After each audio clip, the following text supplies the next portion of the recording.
Assalamualaikum warahmatullahi wabarakatuh. Apa kabar anak-anak? Alhamdulillah baik ya. Gimana puasanya? Lancar? Masih kuat kan? Alhamdulillah baik. Sebelum kita memulai materi hari ini, alangkah baiknya kita berdoa bersama-sama. Silakan KM untuk memimpin doa. Terima kasih. Sebelumnya Ibu absen dulu kehadirannya ya. Windy, iya hadir. Septi, hadir. Sopa, hadir. Hadir semua ya, alhamdulillah. Jadi anak-anak, hari ini adalah hari pertama pembelajaran biologi. Nah, materi yang akan kita bahas yaitu hakikat biologi sebagai ilmu. Tujuan pembelajaran pada materi ini yaitu siswa mampu memahami karakteristik umum pada sains, kemudian apa saja yang dibahas di dalam hakikat biologi sebagai ilmu, dan sistematika dari metode ilmiah, kemudian objek-objek yang terdapat pada materi ini, manfaat dan bahayanya dalam perkembangan biologi.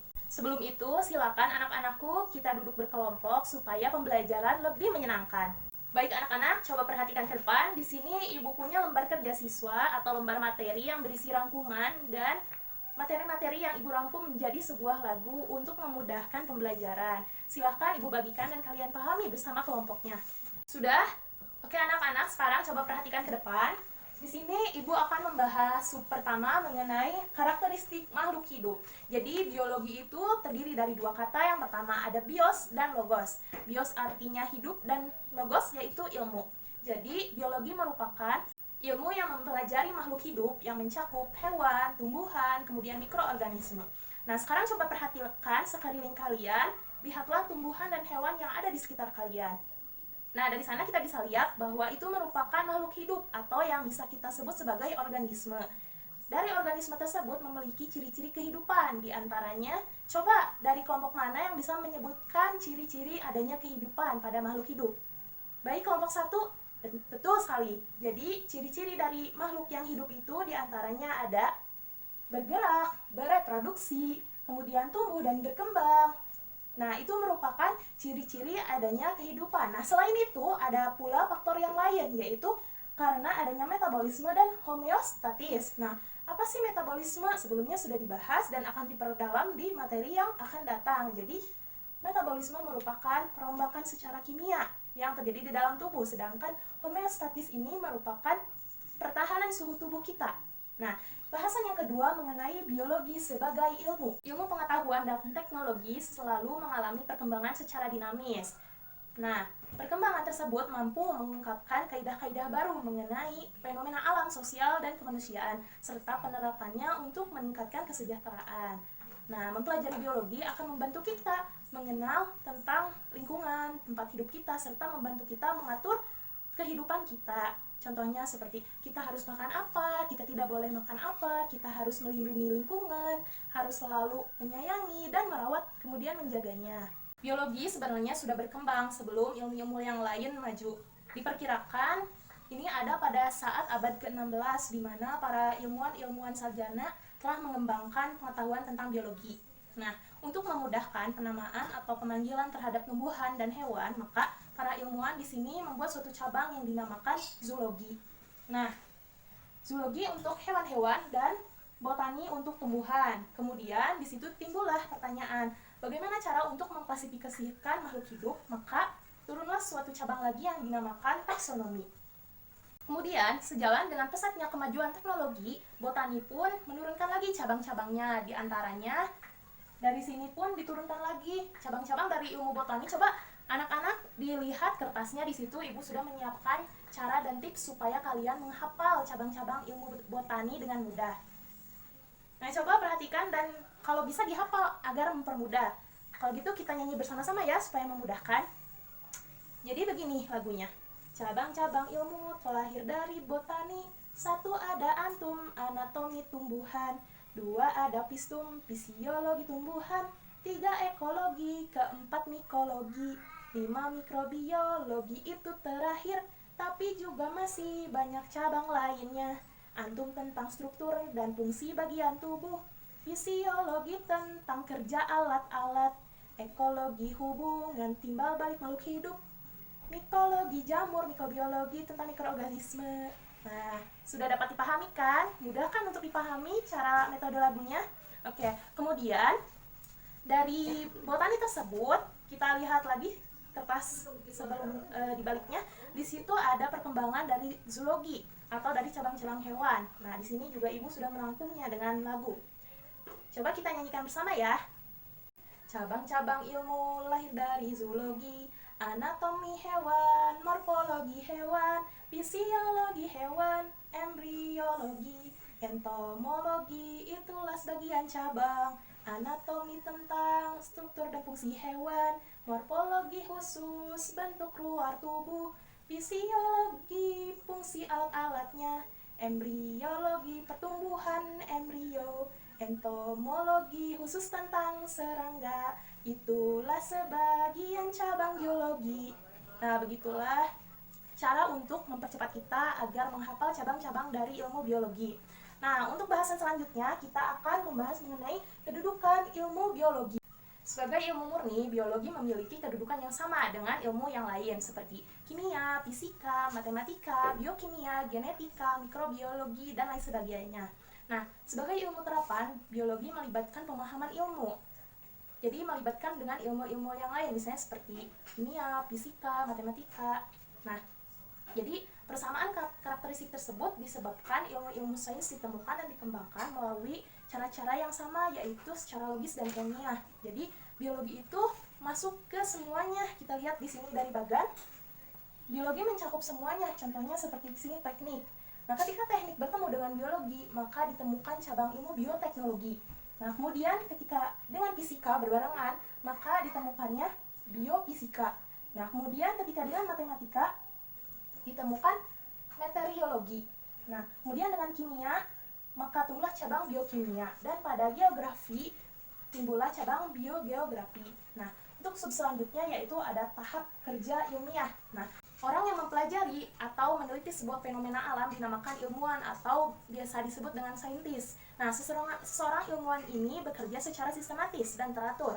Kemudian membutuhkan kecermatan, ketelitian, ketekunan, dan penuh kesabaran untuk menguji setiap hal-hal yang baru, karena ilmu ini bukan dengan cara menciptakan definisi secara sendiri, namun harus melalui tahap, yaitu dengan tahap mencari secara ilmiah.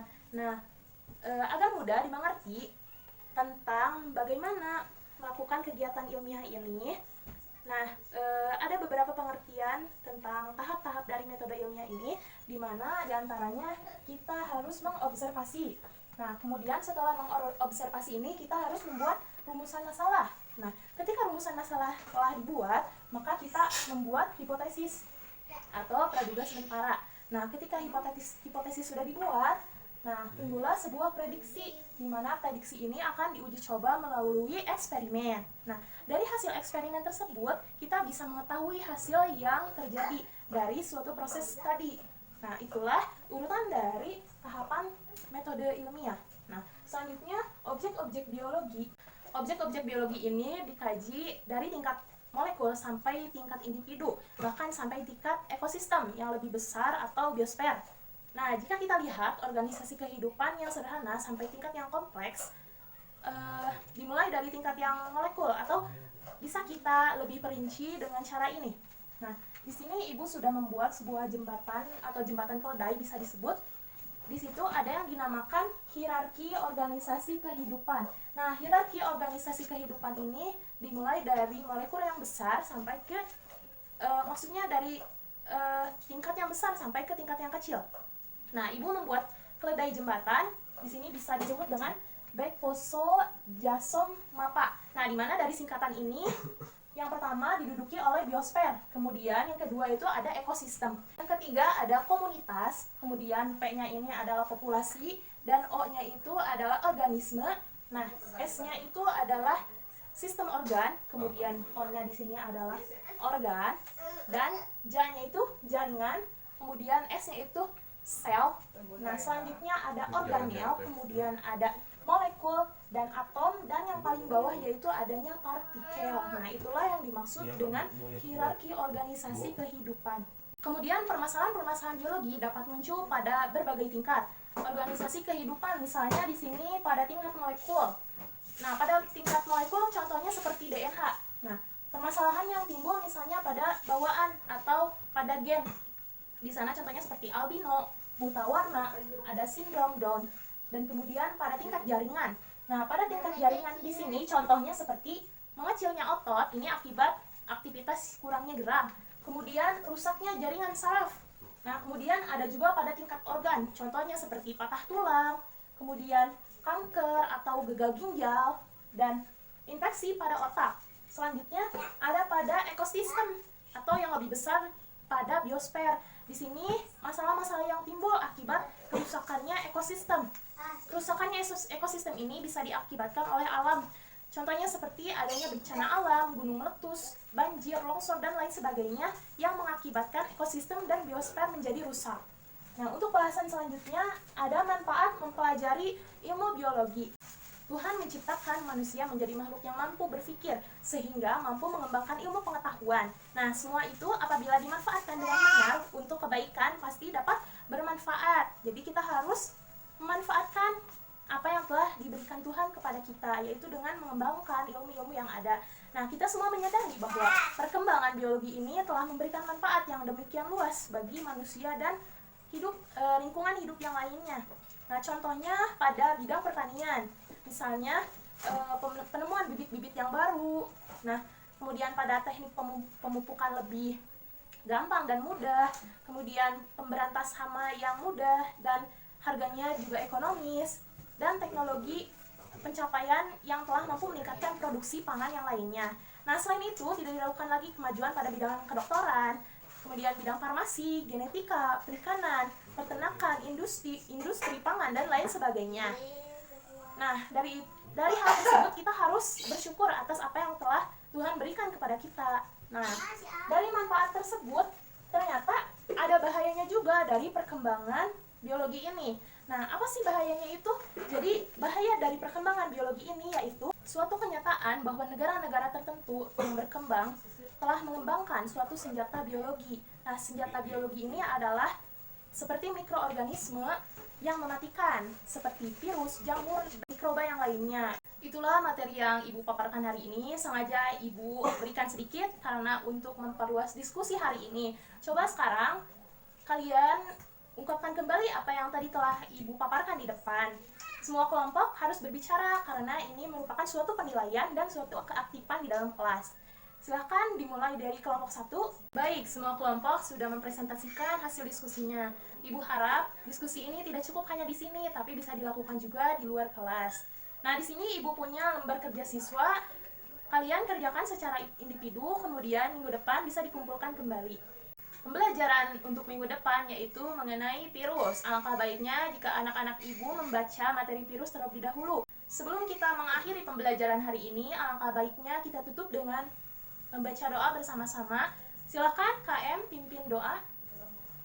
Ya, terima kasih. Mohon maaf apabila hari ini banyak kesalahan dari Ibu. Wassalamualaikum warahmatullahi wabarakatuh. Silakan anak-anak, boleh keluar duluan.